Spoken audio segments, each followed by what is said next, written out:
सम्राट ने झील में हाथी उतारी पारसमणि के लिए, मगर सोने की जंजीर, लोहे की जंजीर सोने की तो बन गई, पारसमणि नहीं मिली। तो यही आचार्य बताते हैं, ये ऊपर का त्याग आपको सोने की जंजीर देगा, अर्थात सुख वैभव देगा, सुंदर परिवार देगा, कोठी देगा, गाड़ी देगा, फैक्ट्री देगा, धन दौलत देगा, मगर आत्मिक सुख के लिए अपने अंदर उतरना होगा। मगर अंदर उतरने में थोड़ा सा कष्ट होता है, तो झील में उतरने के बाद बचे बचे ना बचे, झील थोड़े बचे। जब अंदर उतरेंगे तो सबसे पहले प्रिय का त्याग करना होगा, और ये रिस्क है। अब मैं छोड़ रहा हूं, मिले ना मिले। जब ये दृढ़ विश्वास होगा मिले ही मिले, जब भी छूटता है, अजय हो जा, क्या पता नुकसान ना पड़ जाए। छोड़ती ये भी गया और जो आने वाला वो भी गया, तो कहाँ जाएंगे। तो आचार्य से कहते हैं श्रद्धा अर्थात सम्यक दर्शन। सम्यक दर्शन श्रद्धा का नाम रखा है कि हमें पहले तो विश्वास हो, अब अंदर उतरने के बाद में मिले ही मिले, उसमें कोई भी चूक नहीं। जब मिले मिलेगा इस बात का ज्ञान हो जाएगा, तो उसे कहते हैं सम्यक ज्ञान। जो भगवान ने कहा बिल्कुल ठीक कहा। जब दर्शन भी हो गया, ज्ञान भी हो गया, जब फिर हम उसमें झील में उतरने का प्रयत्न करेंगे, वो चारित्र हो गया। तो हम माने ना माने, लेकिन हमें सबसे पहले तो मिथ्या छोड़ना पड़ेगा। ये हमारा भ्रम है कि वीतराग भगवान देते नहीं, मगर जितना भी देते हैं उतना कोई देता नहीं। इसीलिए उदाहरण है, हमारे जैन भाई दक्षिण भारत में देवी देवता को बहुत मानते हैं, और उत्तर भारत में देवी देवता को कम मानते हैं। तो धन दक्षिण भारत में होना चाहिए था, लेकिन जितनी गरीबी दक्षिण भारत में है कहीं है ही नहीं। उत्तर भारत में देवी देवता को नहीं मानते, मगर संपन्न है। इससे तो स्पष्ट हो गया कि देवी देवता कुछ देते नहीं, क्यों खुद ही भूखे हैं, पहले तो अपना पेट भरेंगे। कौन किसे देगा? जिसका पेट भरा वही तो आगे दान करेगा। इनका पेट भरा हुआ है, इन्हें सबूत दे दिया, ले जाओ ले जाओ ले जाओ, लेकिन हमारा विश्वास नहीं बन रहा। जब स्वामी महावीर महात्मा बुद्ध एक साथ हुए, स्वामी महावीर ने प्रिय को पाप बताया, मगर महात्मा बुद्ध ने नहीं बताया। क्यों? क्योंकि महावीर का पेट भरा हुआ था,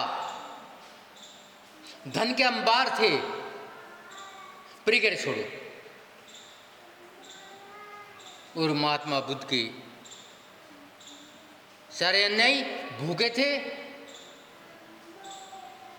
पेट खाली था। उन्होंने कहा नीति तप नीति त्याग, थोड़ा तप करो थोड़ा त्याग करो। लेकिन महावीर ने नहीं कहा, सब कुछ त्यागो, क्या इच्छा भी त्यागो। इसलिए उन्होंने अंतरंग और बाहरी प्रिय की बात करी, और बुद्ध ने कहा जो मिले पेट भर लो। महाराज मछली मिली है कोई बात नहीं, खा लो, क्योंकि ये भूखे थे। तो भूखों को सबसे पहले भोजन चाहिए। बस उन्हें विवेक नहीं था भोजन शुद्ध चाहिए या अशुद्ध चाहिए। ये उनकी चूक उनके लिए संसार का कारण बन गया। विचार तो करो, चंद्रबाला सम्राट की बेटी, मगर कहीं झुकी नहीं, कहीं भीख नहीं मांगी। सेठानी ने जंजीर डाल दिया, बाल उतार दिए, कपड़े उतार दिए, मात्र एक कपड़ा दिया, मगर याचना नहीं की।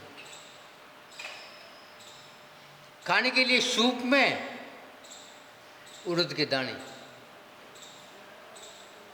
मगर भोजन नहीं मांगा, क्योंकि सम्राट की बेटी थी। वो जब सुना महावीर आए, उन जंजीरों में बंदी बंदी खिंच खिंच के ऊपर आ गई।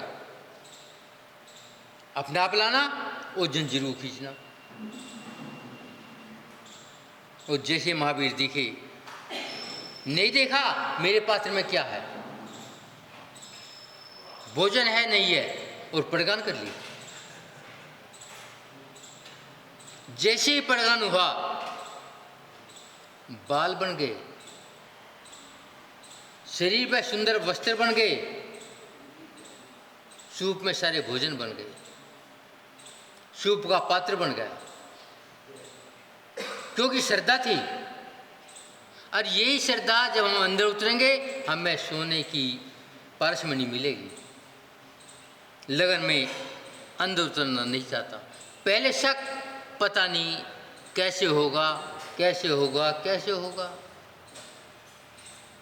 जब रामचंद्र जी ने अयोध्या का राज ले लिया, सबसे कहा मांगो क्या क्या चाहिए। उनका भाई शत्रुघ्न कहता है मुझे मथुरा चाहिए। रामचंद्र जी कहते हैं मथुरा मत लो, मुसीबत है, वहाँ मधु राजा बैठा है, अब मधु राजा के पास में देवो द्वार द्वित दिव्य शक्ति भी है, उसका लेके क्या करेगा, कोई हो राज लो। मैं शत्रुघ्न नहीं, मुझे मथुरा ही चाहिए। और रामचंद्र जी ने मथुरा दे दिया। विचार करो, शत्रुघ्न ने मथुरा ही क्यों लिया, जबकि सम्राट मधु के पास दिव्य शक्ति थी, उसे कोई जीत नहीं सकता था। जो सुलझा मृत्यु घाट उतर गया। मगर रामचंद्र के भाई शत्रुघ्न कहते मथुरा ही दो। तो क्या किया उसने, पहले कमजोरी देखी मधु की। क्या कमजोरी है कि वो वासना का शिकार है, वासना में डूबा रहता है, इतना वासना में डूबा है कि राज का पता ही नहीं। जब शत्रुघ्न ने हमला किया, सबसे पहले मालूम किया मधु कहाँ है, रंगशाला में, रानियों के पास, और हमला कर दिया, सारी मथुरा को जीत लिया। सबसे पहले जहाँ वो यस्त्र था जो देव द्वारा दिया हुआ था, उस पर कब्जा कर लिया। उसे मधु ले नहीं सकता, मेरे कब्जे में है। अब मधु सोचता है मैं क्या करूं, मेरा तो अस्त्र भी चला गया, सेना भी चली गई, अब क्या होगा, अब बंदी हो गया। तो आचार्य ये कहते हैं जब तू पता चलेगा मेरा अस्त्र कहाँ रखा है, मेरा अस्त्र मेरे अंदर गोदाम में रखा है, और मैं उस गोदाम को सुरक्षित कर लूँ, तो मेरा अस्त्र कोई ले ना सकेगा। मगर मेरा अस्त्र सुरक्षित नहीं है, क्योंकि मुझे अस्त्र का पता ही नहीं है। कि मेरे अंदर चेतन है। आचार्य कहते हैं सबसे पहले जैन दर्शन भेद विज्ञान की बात करता है। जब शिव भूति मुनि, जिनको 12 साल में गुरु ने नमोकार मंत्र भी पढ़ा ना सके, याद ना कर सका,